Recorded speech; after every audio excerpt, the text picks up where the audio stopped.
And we have speed. Okay. Good on Frank. Tell us a little bit about Jake Moore before we met him in the film. Where does he come from, and how did he end up in such a high-powered and volatile position? Jake comes from depravity in Jersey. His father's died from alcoholism. His mother is in the midst of the subprime meltdown, has is illiquid and has properties everywhere, dying slowly. He is a driven, optimistic idealist. He is caddying for a man named Louis Zabel, who winds up being his mentor and shepherding him into this highfalutin world of high finance. And he winds up at one of the most powerful firms in Wall Street, on Wall Street, and it becomes a proprietary trader for Keller Zabel Investments. Great.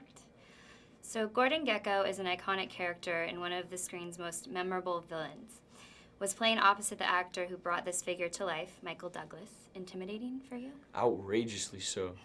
It's one thing to look Michael Douglas in the eye, but to look Gordon Gekko in the eye with Oliver Stone behind the camera is a surreal out-of-body experience for the first couple takes. I mean, it really, the first couple times we did scene work with Michael, it was really, there is you got to get all that past you, but at the same time, Jake does look up to Gordon Gekko, a la me looking up to Michael. I mean, it's not dissimilar. So some of that stuff helped, but he is an intimidating person, but also very warm and welcoming, to me personally.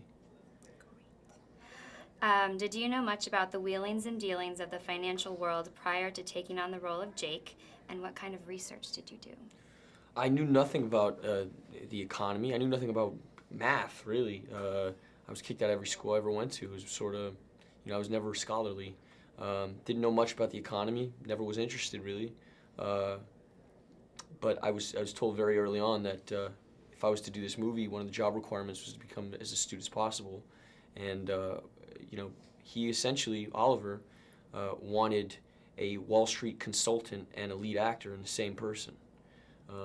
And he wanted to feel confident in me to the point where he could ask me questions, that he needed answers to, as opposed to vice versa. And we got there towards the end. It was interesting to go from a person who knew nothing, and in 4 months of prep, and then the 3 months of shooting, close to a year of doing this, it was I became as astute as I possibly could.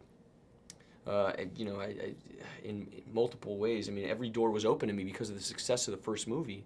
Because the movie was so successful, everybody wanted in. It was sort of like, I'd say a great majority of the people who work on Wall Street looked up to Gordon Gekko, and he was sort of the modus operandi. He was the impetus for them getting into this whole world, and to be able to have that in your back pocket as a bargaining chip. You let me into Goldman Sachs floor, which is something that's closed off to the world.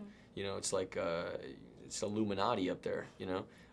But to be allowed in is something I couldn't have done unless I had bargaining chips. And the bargaining chip was, you let me in, and I introduce you to your superhero in Michael Douglas.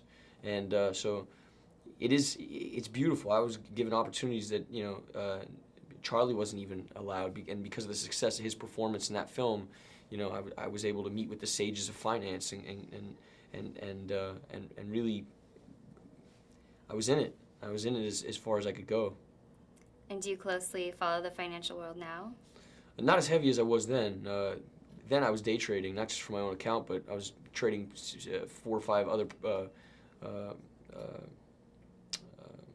prop accounts. Like, I was at Fortress with Mike Novogratz trading his money there.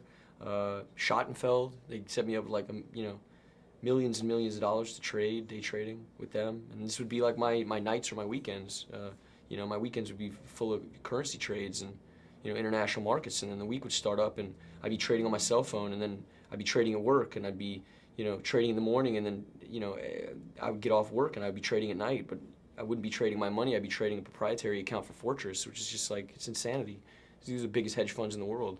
You know, I had an opportunity to go into Third Point. This is the guy who made the biggest bet in the history of Wall Street when he bet on Bank of America.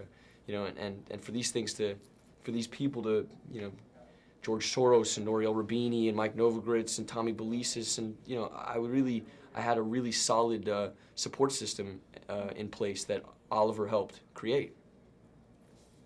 Great. Good Did you deal. go? All right, now where do we go? Now you have some water.